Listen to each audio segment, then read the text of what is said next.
Hello friends, तो मैं अभिजीत कुमार दुबे समृद्धि IAS के यूट्यूब चैनल पे आप सभी का हार्दिक स्वागत करता हूं, अभिनंदन करता हूं दोस्तों। तो जैसा कि आप सभी जान रहे हैं कि 12 तारीख को बीपीएससी के आयोग और शिक्षा विभाग के खिलाफ में छात्रों का प्रदर्शन होने वाला है और यह जो प्रदर्शन होगा वो वन कैंडिडेट वन रिजल्ट के लिए होगा।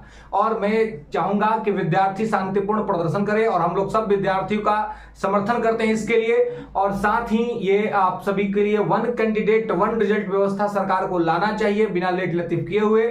और साथ ही डॉक्यूमेंट वेरिफिकेशन पर भी सरकार को काम करना चाहिए कि वो रिजल्ट से पहले हो जाए ताकि अधिक से अधिक विद्यार्थियों को लाभ मिल सके। इसके अलावा अब बात जो ये है कि आखिर विलंब क्यों हो रहा है, ओएमआर सीट आने में क्यों विलंब हो रहा है, रिजल्ट की प्रक्रिया में क्या क्यों विलंब हो रही है, सरकार क्या कर रही है, सरकार का क्या चल रहा है, सरकार किस तरीके से चीजों को कर रही है, ये अपने आप में बहुत बड़ा मुद्दा है। और देखिए, आयोग जो है, आयोग एक नियामक संस्था है ना। तो अब आयोग जो है, हमने आयोग से जो जानकारी निकालने की कोशिश की कि ये क्यों विलंब हो रहा है, तो ये निकल के सामने आया कि देखिए, आयोग शिक्षा विभाग के ऑर्डर का वेट कर रहा है सरकार का। आयोग का काम क्या है, शिक्षा विभाग और सरकार के द्वारा जो ऑर्डर्स जाते हैं आयोग उसी को इंप्लीमेंटेशन में लाता है। और अभी कहीं ना कहीं जो शिक्षा विभाग है, जो सरकार है बिहार सरकार, वो डायलेमा में चल रही है, वो कंफ्यूजन में चल रही है कि क्या किया जाए। क्योंकि सरकार पर दबाव है डोमिसाइल नीति का, सरकार पर दबाव है वन कैंडिडेट वन रिजल्ट का, सरकार पे दबाव है डॉक्यूमेंट वेरिफिकेशन का। तो ये तमाम चीजें का दबाव है। और इसके साथ ही अगले साल बिहार में विधानसभा चुनाव है। तो ये सारी चीजें होने के वजह से अब स्थिति ये है कि सरकार क्या निर्णय ले, सरकार किस तरीके का निर्णय ले।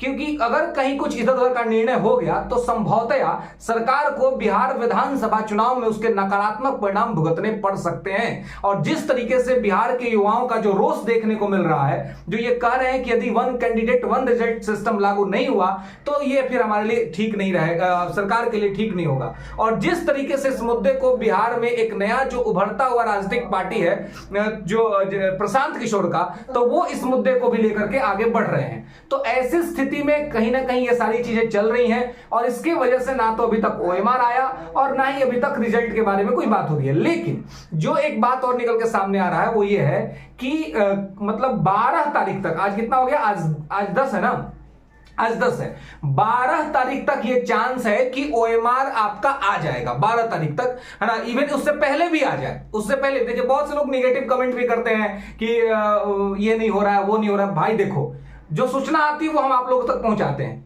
ठीक है। अब स्थिति ये है कि सरकार खुद ही डायलेमा में है यार। सरकार ने खुद कहा कि हम मीटिंग करेंगे, आज तक मीटिंग नहीं हुआ शिक्षा विभाग का। अब बताओ क्या करोगे। तो अब ऐसी स्थिति में आपको थोड़ा सा, और आप लोग शिक्षक अभ्यर्थी हैं तो थोड़ा सा तो आप लोगों से ये उम्मीद किया जा सकता है कि आप सिंसियरिटी दिखलाएं और आपके व्यवहार में संस्कार और नैतिकता दिखे। इस बात का उम्मीद आपसे किया जाना चाहिए। क्योंकि भविष्य में आप स्कूल में जाएंगे और शिक्षक विद्यार्थियों को पढ़ाएंगे तो विद्यार्थियों को सबसे पहले आप सिखाएंगे कि क्षमाशीलता क्या होती है। क्योंकि क्या होता है, कहा आपने पढ़ा होगा और आप आगे जाकर के विद्यालय में भी पढ़ाएंगे विद्यार्थी को कि क्षमा शोभती उस भुजंग को जिसके पास गरल हो, उसका क्या जो दंतहीन विसरहित विनित सरल हो। तो आपको इस मतलब मुझे समझाने की आवश्यकता नहीं, आप लोग इसका मतलब समझ रहे होंगे। और धैर्य भी रखना होता है। जो अपडेट्स निकल के आते हैं वो अपडेट्स हम लोग आपके पास पहुंचाते हैं और आपके लिए हम लोग लगातार आवाज उठा रहे हैं। और ये आज आप देखिए कि सरकार दबाव में है कहीं ना कहीं, और ये सरकार को बाध्य होकर के one candidate one result system लागू करना पड़ेगा। और डॉक्यूमेंट वेरिफिकेशन TR3 में ही आप देखिएगा कि रिजल्ट से पहले डॉक्यूमेंट वेरिफिकेशन सरकार को कराना पड़ेगा। जिस तरीके से सरकार पर दबाव बन रहा है, और ये सही भी है क्योंकि आप डॉक्यूमेंट वेरिफिकेशन ज्वाइनिंग के बाद कराते हैं। आज ज्वाइनिंग के बाद डॉक्यूमेंट वेरिफिकेशन करा करके तब फर्जी लोगों को निकालते हैं, फिर मल्टीपल रिजल्ट देते हैं, उसमें सीटें खाली होती हैं और वही खाली सीट आगे जाके आप ऐड करते हैं। तो ये पूरा व्यवस्था अब सरकार को भी पता चल गया है कि ये सब चीज चर्चा के घेरे में है। सभी विद्यार्थी और सभी शिक्षक इस पर चर्चा कर रहे हैं, ये सब जगह चल रहा है। तो ऐसी स्थिति में सरकार भी दबाव में है और सरकार इन चीजों को लागू करेगी। तो इसलिए आप देखिए, तो 12 तारीख तक यानी कि परसों तक इसका चांस है कि ओएमआर आ जाएगा और उसी दिन से आपको जो है वो शिकायत करने के लिए आपको समय दे दिया जाएगा कि आप शिकायत कीजिए। और 21 तारीख तक चांस है कि 21 तारीख तक आपका रिजल्ट आ जाए। 21 अगस्त तक ये चांसेस हैं कि आपका TR3 का रिजल्ट आ जाए। कब तक? 21 अगस्त तक। इसको ध्यान रखिएगा। इसके अलावे जो है हेडमास्टर प्रधान शिक्षक का जो रिजल्ट था वो आपको पहले ही आ जाएगा। प्रधान शिक्षक का रिजल्ट मतलब जल्द से जल्द आने वाला है।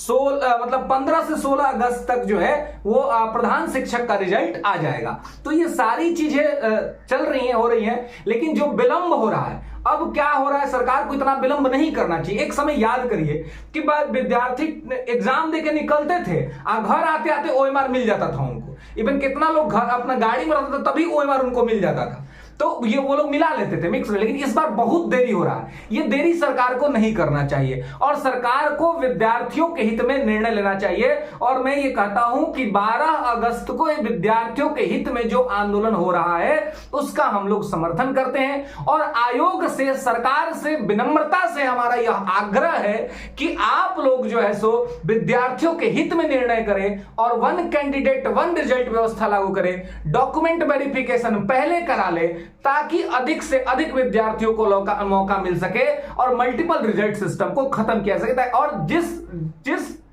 कैटेगरी में जिस वैकेंसी में जो सीटें आ रही हैं उसी वैकेंसी में वो सीट जो है सो लागू हो जाए, ये उस पर वैकेंसी हो जाए, ये सरकार को और ये आयोग को जो है सो करना चाहिए। तो इस चीज को सरकार को और व्यवस्था को समझना चाहिए, ध्यान देना चाहिए। ये जो है सो कंपलसरी जो है सो चीज है दोस्तों। तो चलिए इसको ध्यान रखना है दोस्तों। और यही बात जो है सो मैं आपको बताने के लिए यहां पे आया था। 12 तारीख तक हो सकता है आपका OMR आ जाए। उससे पहले भी क्वाइट पॉसिबल कि आपका OMR आ जाए। और 12 को जो आपका मूवमेंट भी होना है आप लोगों का, सभी विद्यार्थी मूवमेंट में पार्टिसिपेट करें, लेकिन मूवमेंट शांतिपूर्ण होना चाहिए। किसी भी प्रकार का हिंसा नहीं, सड़क पे चलने वाले लोगों को किसी प्रकार का कोई प्रॉब्लम नहीं, किसी को कोई दिक्कत मत दीजिएगा। सब लोग शांतिपूर्ण तरीके से अपना डिमांड करेंगे, सरकार आपकी बात को सुनेगी, क्योंकि डेमोक्रेसी में विरोध करने का तरीका यही होता है। धन्यवाद।